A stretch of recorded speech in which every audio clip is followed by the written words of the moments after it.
ವಿಷ್ಣು ಷಟ್ಪದಿ ಸ್ತೋತ್ರ ಅಂತ ಒಂದಿದೆ. ಅವಿನಯಂ ಅಪನಯ ವಿಷ್ಣು ದಮಯ ಮನಃಶಮಯ ವಿಷಯ ಮೃಗತೃಷ್ಣಾಂ ಭೂತದಯಾಂ ವಿಸ್ತಾರಯ ತಾರಯ ಸಂಸಾರ ಸಾಗರತಃ ಅಂತ ಮೊದಲನೇ ಶ್ಲೋಕ ಅದರೊಳಗೆ ಬರುತ್ತೆ.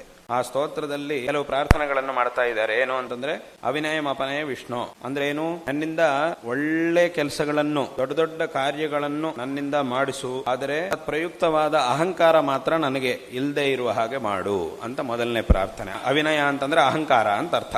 ನಾನು ದೊಡ್ಡ ದೊಡ್ಡ ಕೆಲಸಗಳನ್ನು ನನ್ನ ಕೈಯಲ್ಲಿ ಮಾಡಿಸು, ಆದರೆ ಇದನ್ನೆಲ್ಲ ನಾನೇ ಮಾಡಿರುವುದು, ಇದೆಲ್ಲ ನನ್ನಿಂದಲೇ ನಡೀತಾ ಇರುವುದು ಅನ್ನುವಂತಹ ಅಹಂಕಾರ ಮಾತ್ರ ನನಗೆ ಇಲ್ಲದೆ ಇರುವ ಹಾಗೆ ಮಾಡು. ನನ್ನಲ್ಲಿರುವಂತಹ ಅಹಂಕಾರವನ್ನು ತೆಗೆದುಹಾಕಿ ನನಗೆ ಒಳ್ಳೆಯದನ್ನು ಮಾಡು ಅಂತ ಅದು ಮೊದಲನೇ ಪ್ರಾರ್ಥನೆ. ಹಾಗೂ ದಮಯ ಮನಃ, ನನ್ನ ಮನಸ್ಸಿಗೆ ಒಂದು ನಿಗ್ರಹವನ್ನು ಕೊಡು. ಯಾಕಂದ್ರೆ ಮನಸ್ಸು ಒಂದು ಕಡೆ ನಿಲ್ಲುವುದಿಲ್ಲ, ಯಾವಾಗಲೂ ಎಲ್ಲ ಕಡೆ ಸಂಚಾರ ಮಾಡ್ತಾ ಇರುತ್ತೆ, ಬೇಡದ ವಿಷಯಗಳಲ್ಲಿ ಸಂಚಾರ ಮಾಡ್ತಾ ಇರುತ್ತೆ ಮನಸ್ಸು. ಈ ರೀತಿಯಾಗಿ ಆಗದೆ ನನ್ನ ಮನಸ್ಸು ನನ್ನ ಹತೋಟಿಯಲ್ಲಿರುವ ಹಾಗೆ ನನಗೆ ಅನುಗ್ರಹ ಮಾಡು. ಸಮಯ ವಿಷಯ ಮೃಗತೃಷ್ಣಾಂ, ಸುಮ್ಮನೆ ನೋಡಿದ್ದನ್ನೆಲ್ಲ ಬೇಕು ಬೇಕು, ಅದು ಎಲ್ಲವುದನ್ನು ಏನೇನು ನೋಡ್ತೀವೋ ಅದೆಲ್ಲವುದು ನನಗೆ ಬೇಕು ಅಂತ ಆಸೆಗಳು ತುಂಬಾ ಇವೆ ನನ್ನಲ್ಲಿ, ದುರಾಸೆಗಳು. ಈ ದುರಾಸೆಗಳನ್ನೆಲ್ಲ ದೂರ ಮಾಡು. ಭೂತದಯಾಂ ವಿಸ್ತಾರಯ, ಎಲ್ಲರ ಮೇಲೂ ನನಗೊಂದು ದಯಾಗುಣವನ್ನು, ಎಲ್ಲರ ಜೊತೆಗೂ ಸೌಹಾರ್ದವಾಗಿ ವರ್ತಿಸುವಂತಹ, ಸೌಜನ್ಯದಿಂದ ವರ್ತಿಸುವಂತಹ ಒಂದು ಸ್ವಭಾವವನ್ನು ನನಗೆ ಕೊಡು. ತಾರಯ ಸಂಸಾರ ಸಾಗರತಃ, ಈ ಸಂಸಾರ ಸಾಗರದಿಂದ ನನ್ನನ್ನ ಪಾರು ಮಾಡು ಅಂತ ಒಂದು ಪ್ರಾರ್ಥನೆ. ಇದು ಒಂದು ಶ್ಲೋಕದಲ್ಲಿ ಶಂಕರಾಚಾರ್ಯರು ಏನೇನು ನಾವು ಭಗವತ್ ಸನ್ನಿಧಿಯಲ್ಲಿ ಪ್ರಾರ್ಥನೆ ಮಾಡಬೇಕು